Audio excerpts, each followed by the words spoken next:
Hola, esto es Real Biopolítica. ¿Cómo estás? Soy Iván de tu anfitrión. Vamos a hablar sobre esto, sobre esta zona. Esta zona fue una de las principales de Chipre. Fue prácticamente el Nueva York de la Edad de Bronce, en el año 1500 antes de Cristo. Se llama Hala Sultan Tekke. Sí, Hala Sultan Tekke. Sucede que los depósitos de cobre de Chipre crearon uno de los centros comerciales más importantes durante la Edad del Bronce. Sí, los depósitos de cobre. Acá hay minas de cobre. Chipre es una isla que se erige sobre montañas. Esas montañas son elevaciones de tierras. Cuando la tierra se eleva, deja al descubierto los minerales. Justamente Chipre es esa zona donde la tierra se elevó, forjó la isla y dejó al descubierto los minerales. Así que ya no necesitabas cavar mucho para llegar a los minerales. No necesitabas hacer un túnel hacia abajo para llegar al mineral. El mineral ya estaba arriba tuyo, arriba sobre el nivel del mar, ya estaba arriba. ¿Por qué? Porque la tierra ya se había levantado con los minerales ahí. Justamente por eso sitios como los Andes están prácticamente minados, los Andes peruanos, porque ya la tierra se ha levantado y te muestra ahí los metales están ahí. ¿Ves? Justamente eso es lo que pasa, ¿no? Ya no tienes que cavar a una veta, ¿no? Y así ya no. El metal está expuesto. Bueno, eso pasaba en Chipre, sobre todo con los metales del bronce, ¿no? Los metales de bronce. Vamos a verlo acá. Ah, aquí está. Este es Chipre. ¿Ves? Justamente el cobre era necesario para hacer bronce. Sin cobre no había bronce. El bronce es la aleación de cobre y estaño. Y ya hemos hablado que aquí antes, durante la edad del cobre, en Chipre se hacían este, utensilios sagrados para el templo. Y la cantidad de humo tóxico era increíble y la gente pues vivía con eso. ¿No? La gente vivía con eso, con esos problemas del humo tóxico de la fabricación, de la fundición del cobre. ¿No? Y con el cobre no se hacían elementos bastante duros, sino eran cosas eh, votivas. Ya lo expliqué antes, ¿no? Se hacía un arado pequeño de bronce, de cobre, perdón, un arado pequeño de cobre y eso se ofrendaba al templo, ¿no? O hacías tus tinajas pequeñas de cobre y al modo de las tinajas de vino, ¿no? Para tener más vino. Así, para tener más vino y lo ofrendabas, ¿no? Esa tinajita de juguete de cobre al templo para tener más vino. Más tinajas como esas, ¿no? Más vino, más tinajas en que llenar más vino para tener más tinajas, ¿no? Así. Eso era lo que se hacía antes, ¿no?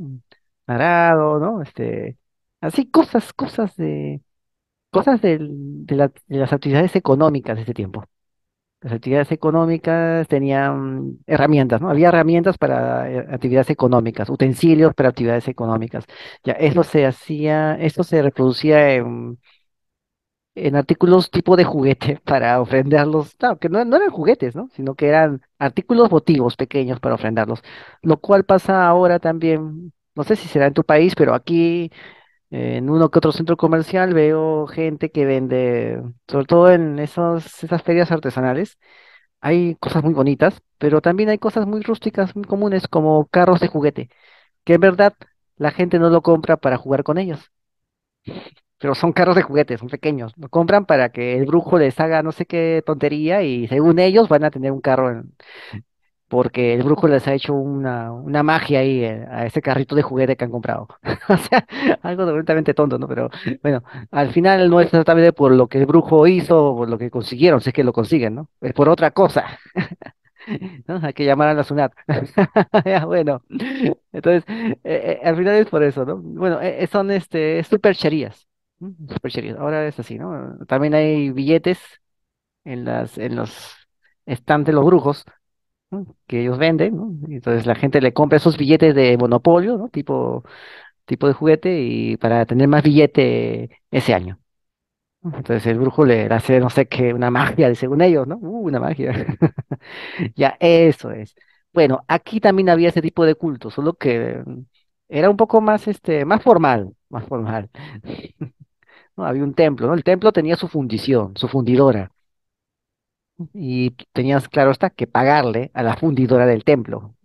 Eran los ingresos del templo, ¿no? Le decías, quiero que me hagas un arado, soy campesino, quiero que me hagas un arado de cobre, ¿no? Que era lo único que había, ¿no?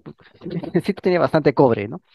La isla está llena de cobre. Entonces, hazme un arado de cobre, ¿no? Y con eso, porque quiero ofrendarlo eso al templo, al dios del templo, para tener muchos arados y tener mucha tierra.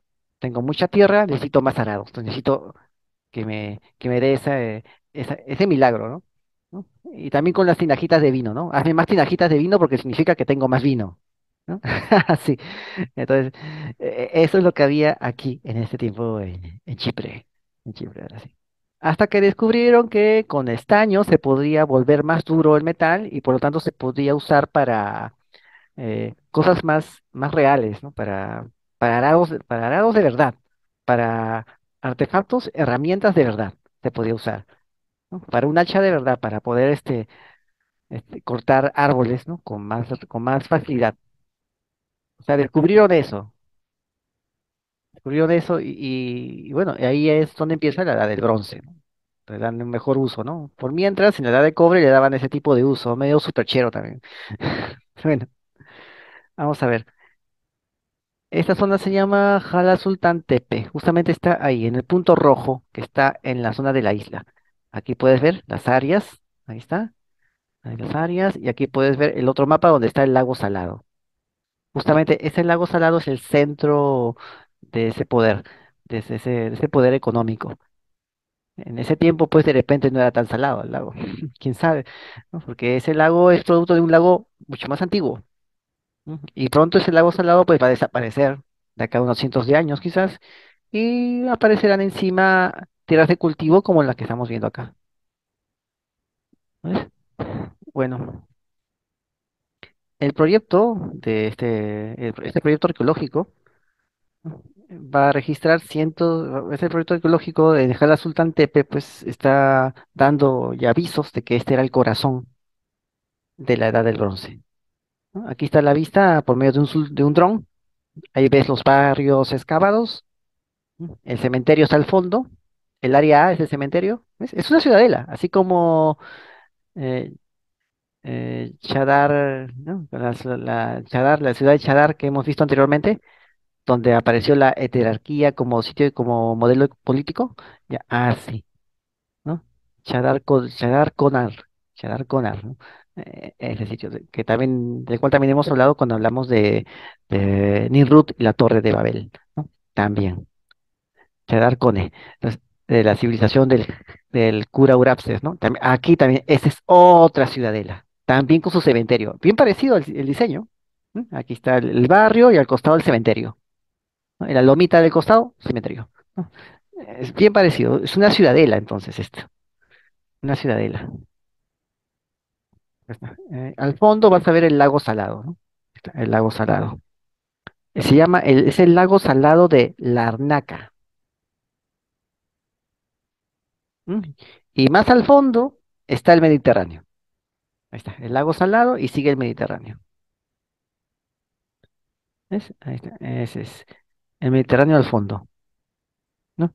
Entre el lago y el Mediterráneo está el aeropuerto. Ahí al fondo, ¿ves? Ese es el aeropuerto. Entre el lago y el Mediterráneo hay un aeropuerto. Es el aeropuerto em, de Larnaca. Ahí está. ¿Ves? En esa zona han encontrado justamente el Nueva York de la Edad de Bronce, ¿no? El codiciado metal del cobre, una ubicación protegida. Convirtieron al pueblo chipriota de Jala Sultanteque en uno de los centros comerciales más importantes de la Edad del Bronce. ¿Sí? Entonces, esta ciudad fue importante durante la Edad del Bronce final, en el primer periodo de comercio internacional en el Mediterráneo. Es decir, cuando se funda el- la economía del libre mercado o la economía de mercado, cuando empieza a aparecer esta economía de mercado aquí. Allí esta ciudad comienza a tener ¿cómo te digo? Comienza a tener cierta importancia. ¿Por qué? Porque justamente la civilización, la zona civilizatoria conocida, tenía su centro Chipre. Esa es la zona civilizatoria conocida. Chipre era el centro. Después, esa zona comenzó a crecer más al norte, comenzó a haber más civilizaciones al norte y Chipre fue desplazada por Creta. Después se creció más al norte y Creta fue desplazada por Bizancio, por Troya, perdón, por Troya. Después creció la civilización más al norte y Troya fue reemplazada por Bizancio, más al norte. Y así, crecerá más la civilización allá al norte para que alguien lo reemplace. Es parte de toda porque más al norte ya están los hiperbóreos, está el polo norte, ya no hay nada. Solamente hay rutas de comercio que están pensando las potencias usar. La ruta del comercio del polo norte, que es más fácil en términos de distancia ir por el polo norte que ir por abajo, por los trópicos, por los paralelos de abajo, que ir por el Mediterráneo, ¿no? Que ir por el Mediterráneo, que cruzar todo el canal de Suez hasta el Cabo de África, ¿no? Que ya sería la Antártida, ¿no? Porque África es un continente enorme que, que cruza todo, ¿no? Cruza todo, que corta todo el océano, ¿no? Desde el Mediterráneo hasta la Antártida. África va de un lado hasta otro. Y hay que bordear todo eso por mar. La ruta marítima más fácil, ¿cuál sería? El Polo Norte, la más, en términos de distancia, ¿no? Para ir de Rusia a Estados Unidos, de Rusia a Canadá, más rápido sería, o sea, más corto sería tomando la ruta del Polo Norte, estar bajando hasta las islas de Indonesia, estar bajando hasta el otro polo, que es el Polo Sur, que sería el Cabo de Magallanes, ¿no? El estrecho de Magallanes, el Ciudad del Cabo de Sudáfrica, ¿no? Ir bajando hasta ahí, ¿no?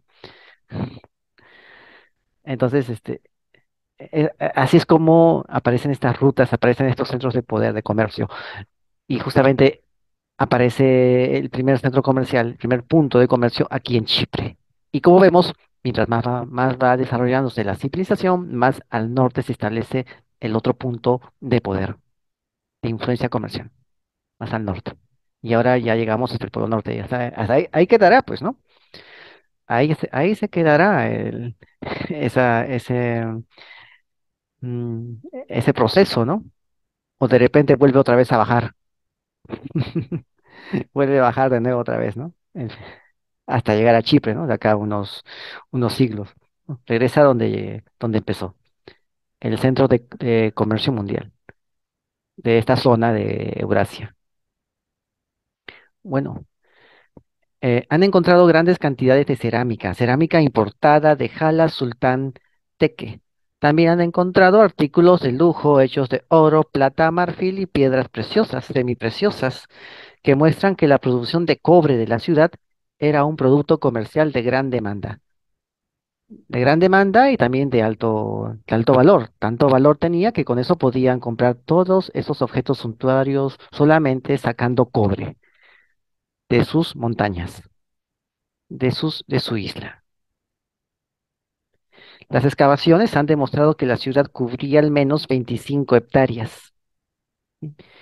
14 de estas hectáreas comprendían el centro de la ciudad, que estaba rodeado por una muralla.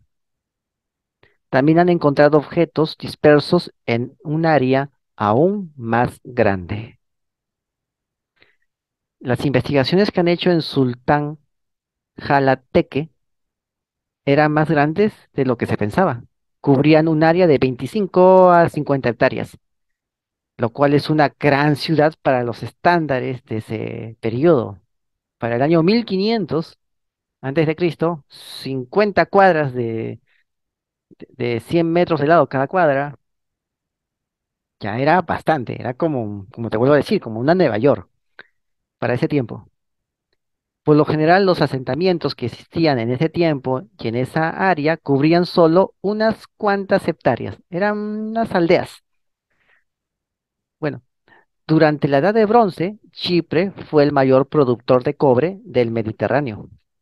Este metal, aliado con estaño, formaba la base para fabricar el bronce, ¿sí? Para fabricar el bronce, que luego se usaba para moldear herramientas, armas, joyas. Antes, esto se hacía antes de la Edad de Hierro. Después vino el hierro y reemplazó la edad de bronce, aunque no del todo reemplazó al bronce, pero fue lo principal, ¿no? Ya sabemos qué pasó con la edad de hierro. Vienen los pueblos del mar y hacen un gran reseteo. Los restos de la ciudad muestran una extensa producción de cobre en forma de hornos y fundición, moldes fundidos y escorias. El mineral del que se extraía el cobre llegaba a la ciudad desde las minas de las cercanas montañas de un lugar llamado Trodos. Los talleres producían mucho hollín. Estaban ubicados en el norte de la ciudad para que los vientos, principalmente del sur, llevaran el hollín y el hedor lejos de la ciudad, que debió haber sido insoportable. Entonces lo colocaban ahí. Entonces iban como el viento sopla, ¿m? Hacia el norte, colocan su complejo de fundiciones en el extremo norte. Entonces, como el viento va hacia el norte, lo bota hacia afuera de la ciudad. Si lo hubieran puesto en el extremo sur, ese aire, que era bastante tóxico, altamente tóxico, hubiera cubierto constantemente toda la ciudad. Porque la producción aquí era constante, la demanda era constante. Esta era la ciudad que nunca duerme, ¿no? Que siempre paraba, en vez de producir dólares o commodities bursátiles como Nueva York, lo que hacía era producir cobre incesantemente. La ciudad que nunca duerme y siempre está produciendo cobre. Entonces, las fundiciones estaban al norte de la ciudad. Hoy en día, este tipo de producción sería imposible, ya que el proceso de fabricación genera productos de desecho, como arsénico, plomo y cadmio. Pero en ese momento la gente no sabía lo peligroso que era dicho proceso. Era la contaminación de ese tiempo. El sitio estaba recontra contaminado. Por más que el aire sople hacia el norte y se lo lleve fuera de la ciudad, yo me imagino que no siempre estará el aire soplándose al norte. Debió haber momentos en los cuales soplaba en sentido contrario y la gente absorbía todo ese veneno. Pero al final era lo que daba vida a la ciudad, pero a costa de toda esa contaminación. Y la gente, yo sí, he leído artículos que dicen que la gente registra señales de contaminación por estos metales altamente tóxicos. No vivían mucho, sobre todo los que estaban más expuestos con la fundición, no vivían mucho. Pero como la demanda seguía, el cobre debía de fluir como maná, ¿m? Como la especia, debía de fluir. Entonces, aquí encontraron grandes cantidades de productos importados. La ubicación central de Chipre en el Mediterráneo Oriental y un puerto bien protegido crearon condiciones favorables para que surgiese un animado comercio en Jala Sultán Teque. ¿Por qué? Porque está en el centro del Mediterráneo Oriental.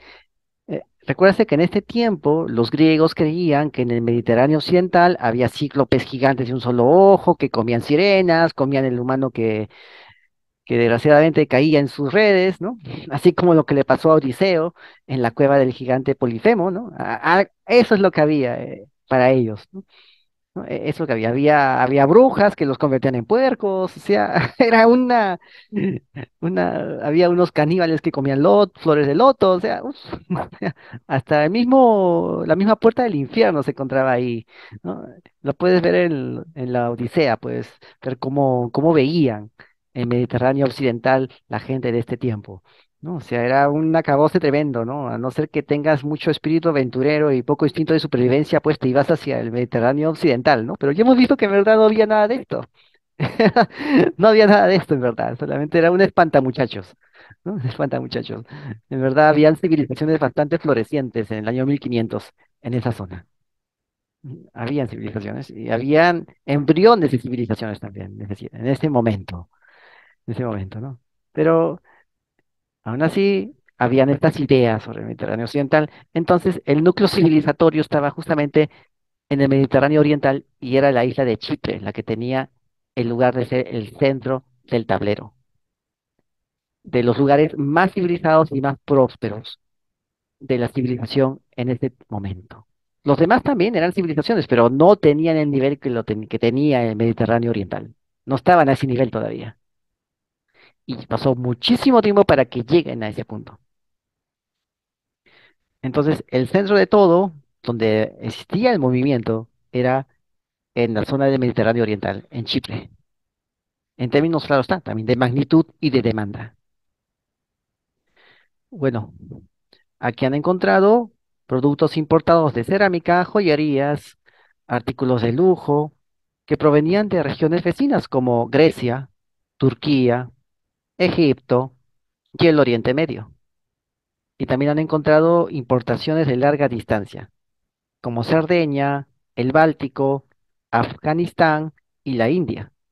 Sí, sitios de esos lugares han encontrado aquí, en Chipre. O sea, era el sitio donde todos confluían. Estos hallazgos muestran que la ciudad fue uno de los centros comerciales más grandes en el período que va del año 1500 al año 1150 a.C. y fue de gran importancia durante el periodo inicial del comercio internacional en el área.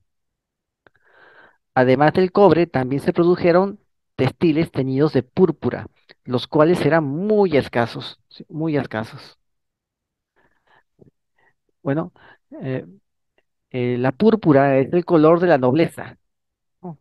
Um, los bizantinos tenían el lecho púrpura, porfirio, el porfirio, ¿no?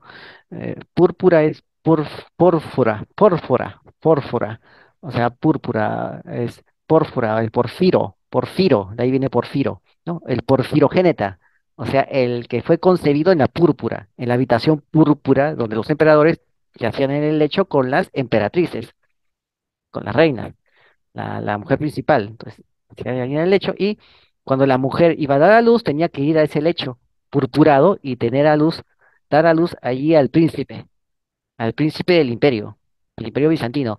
Y recién ahí, cuando lo daba a luz ahí, ya estaba legitimado ese niño para suceder en el trono, porque era la púrpura, el color real, el color de la nobleza. Y por lo tanto, si los nobles, los reyes, vestían de púrpura para demostrar su estatus, eran los que tenían entonces el billete, el dinero, y iban a pagar muy bien por esos tejidos de púrpura, porque eran justamente los poderosos, los que tenían el billete, así que eso iba a valer bastante, bastante. Y eso es lo que hacían. Esa púrpura provenía de especies como el murex. ¿No? El murex es un molusco. De ahí se extraía el moco que produce el tinte púrpura. La ciudad también producía y exportaba cerámica con motivos pintados, características de humanos, animales, de plantas. Los investigadores se refieren al artista detrás de estos motivos pintados como el pintor de Hala Sultan Tek. O sea, es como si hubiera un estilo, ¿no? Un estilo. Y ese estilo fuera de una persona. O de una persona que le enseñó a varios ese estilo y a varios les gustó, se dieron cuenta de que era un signo característico de la isla y no dejaron el estilo, porque era el sello, la marca de la isla era eh, el estilo pictográfico en estas cerámicas. Bueno, lo mejor de los muchos hallazgos de cerámica es que se puede ayudar a los colegas en todo el Mediterráneo y aún más allá a poder tener referencias sobre los trabajos que hay en todos esos lugares, porque aquí confluían todos esos, ¿no? Todos esos, mm, esos artefactos, utensilios ¿no? De arte material, de cultura material, confluían ahí. Entonces a un arqueólogo de Afganistán le muestras, mira, esto es Afganistán, lo datamos en tal fecha, así que puede compulsarlo con su propio yacimiento allí en Afganistán, ¿no? Puede compulsarlo eh, con los artefactos homólogos encontrados en sus yacimientos, allá en sus zonas de origen. Así que puede servir bastante. Ninguna cerámica tiene la misma difusión que la codiciada cerámica chipriota durante este periodo. O sea, se puede datar tanto en un sitio como en el otro, ¿viste? Porque había un comercio internacional en ese tiempo. Entonces, el comercio floreció. Este comercio florece durante unos 500 años, medio milenio de este comercio. ¿Cuánto vamos de República? Poquito menos, ¿no? En algunos casos ni la mitad vamos, ¿no? Bueno, el nombre de la ciudad de la Edad del Bronce proviene de que la expedición nombró inicialmente el sitio en honor a la mezquita de Jala Sultanteque, la cual se encuentra cerca del sitio de la excavación. El comercio de la ciudad floreció durante casi 500 años, pero al igual que otras civilizaciones sofisticadas de la Edad del Bronce, en el Mediterráneo, Jala Sultanteque colapsó poco después del 1200 a.C. La hipótesis, claro está, atribuye esta caída a los pueblos del mar, de los cuales también hemos hablado aquí en Review Política. Estos pueblos invaden el Mediterráneo oriental en esta época, destruyen las ciudades de este lugar y ponen fin a las civilizaciones de la Edad del Bronce.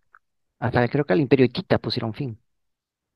En el pasado se pensaba que los pueblos del mar eran la única explicación, pero han encontrado matices, nuevas interpretaciones de fuentes escritas de este periodo en Anatolia, que es la península, la parte asiática de Turquía, también que han encontrado también rastros en Siria y en Egipto, han encontrado rastros que hablan, al igual que en Anatolia, de epidemias, de hambrunas, de revoluciones y actos de guerra de los pueblos invasores.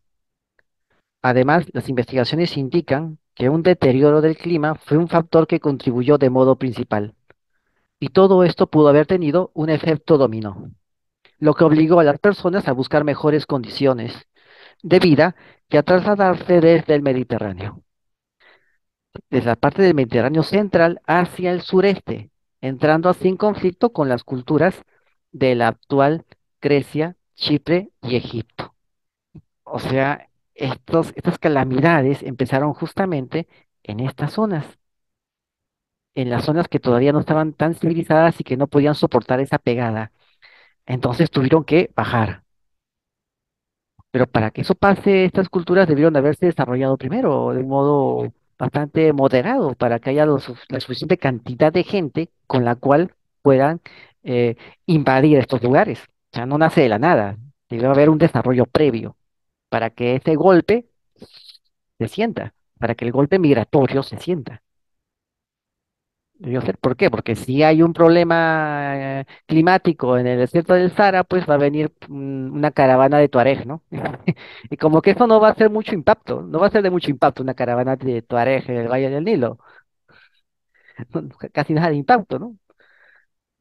No va a haber nada de eso, pero esta gente que venía de Europa, que venía de Cerdeña, que venía de estas zonas, sí dieron un fuerte impacto. Quizás era porque ya habían civilizaciones ahí y ya había una, una magnitud demográfica lo suficientemente importante como para causar un impacto en estas civilizaciones del Mediterráneo oriental. Ya había algo ahí, o sea, no era simplemente desierto, aldeas, nada de eso, ya habían estados, ya habían protoestados en ese lugar. Ya habían opidios, ya habían aldeas, ya habían ciudadelas en ese sitio. Y esas ciudadelas son las que expulsan a esa gente. La gente sale de esas ciudadelas y va más hacia el sur, por un lado, y otros van más hacia el este. Al final todos confluyen en esa zona, que es la zona más rica, la zona más, más económicamente desarrollada, donde también hay más gente, hay más recursos, ¿no? Hay más tesoros, hay más artículos de lujo, ¿no? Ahí en esa zona. Son atraídos por esta zona, ¿no? Es lo mismo que haría pues ¿no? Un centroamericano o un venezolano yendo a sitios como Perú, ¿no? Que no exactamente pues Nueva York, Perú, ¿no? Pero van hasta ahí, ¿por qué? Porque en comparación a sus lugares hay algo, ¿no? Al menos ahí para un trabajo, ¿no? Al menos, ¿no? O quieren cruzar también la frontera con Estados Unidos, ¿no? Porque en comparación con sus lugares es algo. Pero para que eso haya pasado, debió haber existido antes, así como en Venezuela, así como en Cuba, ¿no? Y así como en Bolivia, debieron haber existido antes estados que sí funcionaban, entidades políticas que sí funcionaban y que sí podían atender el, la magnitud, sí podían atender las necesidades demográficas de toda esa población. y lo podían atender. Y llegó un momento en el cual ya no lo pudieron atender, ya no pudieron satisfacer eso. Y la gente tuvo que irse. Y justamente por eso invadieron los pueblos del mar. Se conocieron como pueblos del mar. E invadieron estas civilizaciones. Y esas civilizaciones terminaron pues decayendo. ¿M? Acá puedes ver una figurilla. Creo que esta figurilla es Baal o es Melkar, Hércules, ¿no? Aquí lo ves, ¿no? Estos demonios que aparecen en la Biblia, ¿no? Ahí está.